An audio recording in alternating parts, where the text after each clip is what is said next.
안녕하세요 하구 여러분, 아나운서 김수빈입니다. 여러분은 일주일에 몇 개의 웹툰을 보시나요? 저는 웹툰 작가들이 아주 대단하다고 생각해요.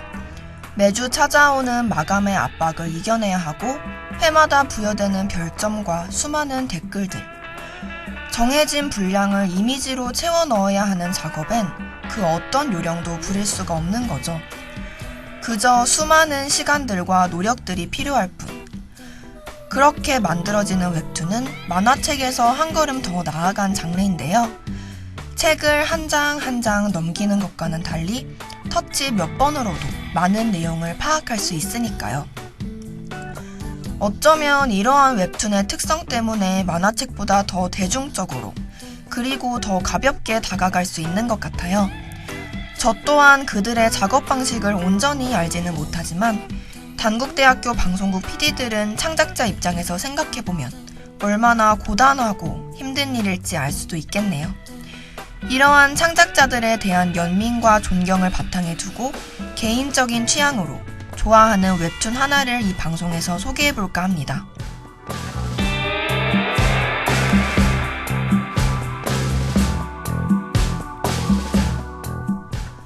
재미있는 작품에 대해 논하는 것은 참 신나는 일인 것 같아요. 정말로 재밌는 작품 앞에서는 그것이 왜 재밌는지 잊어버리기 때문이죠.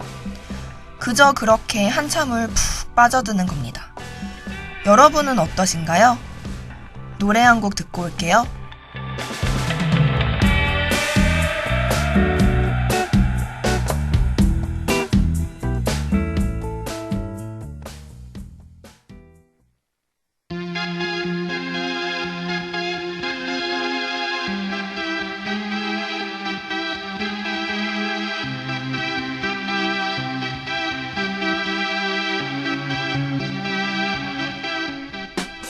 방송국에선 매주 금요일 저녁 라디오 극장을 방송으로 내보내죠.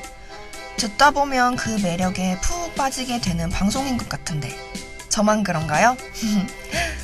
라디오 극장은 PD들이 이야기를 처음부터 끝까지 혼자서 만들어가기 때문에 난처하면서도 즐거운 상황에 놓이게 된다고 해요. 언제나 청취자는 그렇게 많지 않았지만 주인공이라 할 수 있는 인물을 죽였을 때 안타까움을 표한 분들이 조금 계셨어요. 그런 조그마한 반응도 저희는 큰 힘을 받으니까요. 많은 관심 가져주시면 좋겠습니다. 네이버 웹툰 마스크걸 첫 회를 봤을 때 내용도 흥미로웠지만 처음엔 현대에 만연하는 외모지상주의를 꼬집는 정도의 웹툰일 거라는 생각을 했었죠. 물론 마스크걸에는 우월한 외모가 지배하는 세상에서 실패할 수밖에 없는 인물들이 등장합니다. 몸매에는 최고의 자부심을 가지고 있지만 얼굴은 그다지 예쁘지 않은 설정으로 나오는 주인공 모미는 마스크를 쓰는 동안에는 인터넷 방송의 스타지만 회사에서는 온갖 구박을 감내해야 하는 존재에 불과합니다. 여기까지는 평범한 이야기로 보였는데요. 입체감 있는 인물이 등장하는 이야기라면 사람들은 그 이야기에 그리고 그 인물에 감정을 이입하기 마련이죠. 어쩌면 얼마나 몰입하느냐에 따라 이야기의 성패가 갈릴 수도 있고요. 하지만 마스크걸의 주인공 모미에게는 감정을 이입할 수 없는 순간들이 자꾸 나타납니다.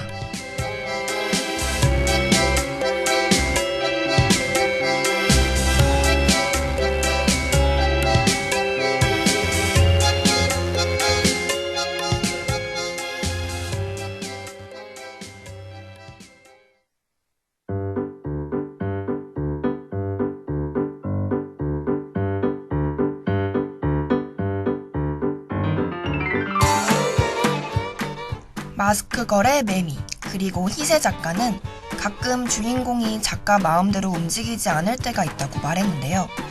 이 말이 대체 무슨 말일까 싶어 같이 일하는 PD들에게 물었더니 본인들도 그런 경험이 있다고 하더라고요.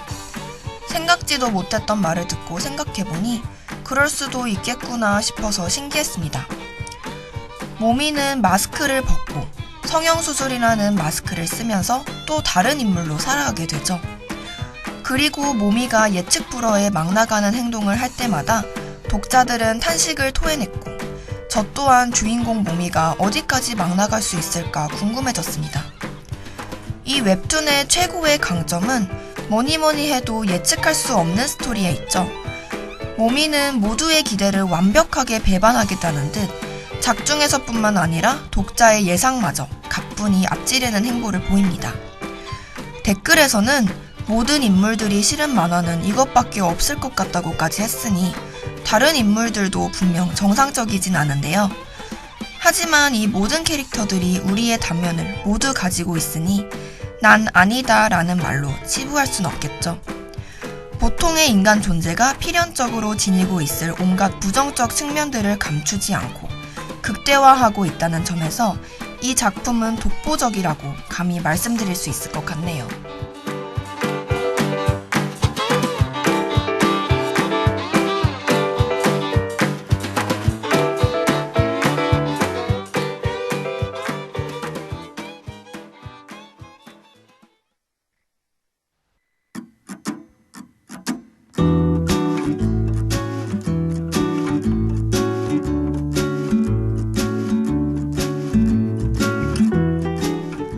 아름다움은 가죽 한 꺼풀에 불과하지만 못생기면 뼛속까지 고통스럽다. 세상에 만연한 외모지상주의를 관통하는 말이죠. 외모지상주의는 인간 이전부터 존재했는데요. 동물들도 제각기 배우자에게 선택받기 위해 크고 아름다워 보이려고 난리니까요. 현대사회에서 경쟁이 워낙 심해지면서 옛날과는 달리 웬만한 사람들의 스펙은 더 이상 변별력을 갖기 힘들어졌습니다. 따라서 사람들은 좀 더 분명하고 알기 쉬운 차별 요소를 찾게 되었는데 그게 바로 외모죠. 성형수술을 비판하는 시선들이 아직도 많지만 그럼에도 불구하고 갈수록 성형을 하는 사람들이 늘어난다고 해요.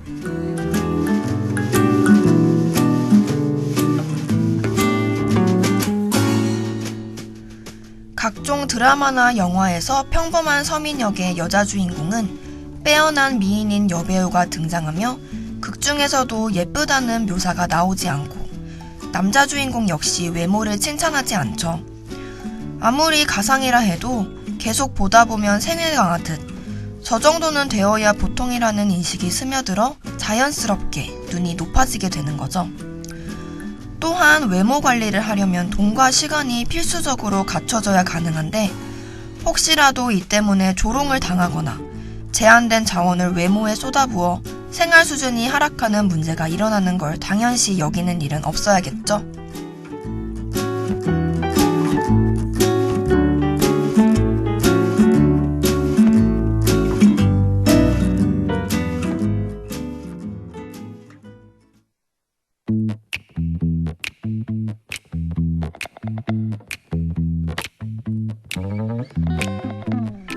산삼을 캐는 신만이들이 왜 계속해서 위험을 무릅쓰고 더 깊은 산중을 파고드는지 한 번이라도 생각해 보신 적 있으신가요? 그저 그들의 직업이 그거라서? 아니죠. 사람들이 많이 다니는 길에 그들이 바라는 산삼이 있을 리가 없기 때문입니다. 대부분의 사람들이 위험하다고 가기 싫다고 하는 바로 그곳에 그토록 헤매며 찾던 산삼, 즉 원했던 열매가 있는 거죠. 사람들이 많이 지나가 생긴 다니기 쉬운 반듯한 길은 걷기에는 좋고 안전할지 몰라도 그 길에서 소중한 걸 찾기에는 무리일 겁니다. 외모 또한 마찬가지죠.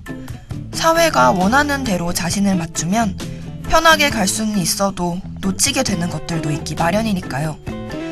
다른 이들과 다른 삶을 살려면 다른 이들이 고민하지 않는 걸 고민하고 다른 이들이 걷지 않는 길을 걸어야 하는데 이게 말이 쉽지 실제로는 정말 어려운 거거든요. 하지만 아마도 이런 걱정이 조금은 사라질 수도 있을 것 같은데요. 구글 이사이자 미래학자인 레이 커즈와일의 말에 따르면 2040년 즈음에는 나노 생명기술의 발달로 인간의 외형을 원하는 대로 바꿀 수 있어 더 이상의 외모 지상주의가 사라질 것이라고 해요. 마지막 곡 띄워드리고 방송 마칠게요. 지금까지 아나운서 김수빈이었습니다.